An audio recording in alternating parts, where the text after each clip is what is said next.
Hey guys, it's Adrian. Let's do something a little different today and focus on just one stock. Let's take a look at NVDA.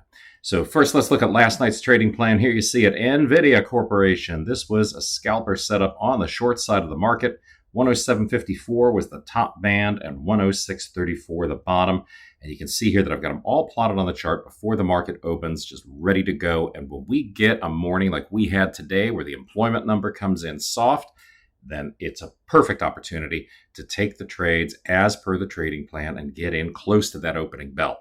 Opening bell is a rough time to trade something like NVIDIA, but if you've got everything lined up, if you've got the plan set up ahead of time, it makes it much easier to have the courage of your convictions. The one thing I will say is I think it's sort of best practice to wait for that first bar to wash out, because typically what happens is you do get a snapback just like we had this morning, get the reversal back down through, and look at that. Ran the bands in the second bar of trading, 107.54 all the way down to 106.34, $1.20 for your troubles. And it was just a perfect setup and set the momentum for the rest of the day. So of course we had this big move to the downside on the stock. And really, we were looking for any and all opportunities to find support and resistance levels that lined up with the volume by price. And, you see out here, we had lots and lots of voids in that cluster analysis. That tells us something. That tells us that there's an ease of motion through those areas.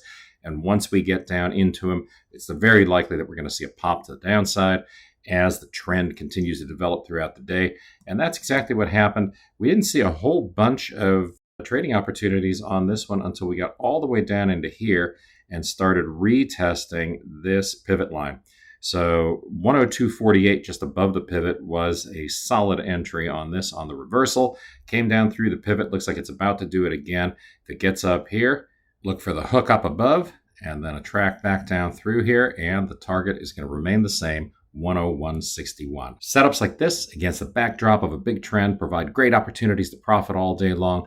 I'm not going to say it's so easy that a monkey can do it, but if you'd like to give it a shot and follow along in our war room, I told you we were going to open up to non-bootcamp alumni, and we're doing it right now. So just go to traderinsight.com/trade. We'll get you set up with a 2-week trial to the room. There's no credit card required or anything. You can come in, watch what we're doing every Tuesday through Friday from opening bell to closing bell. And I think you're going to like what you see and appreciate the chance to get in front of the opportunity for profit. I hope the rest of your trading day on Friday is fabulous. Have a great weekend.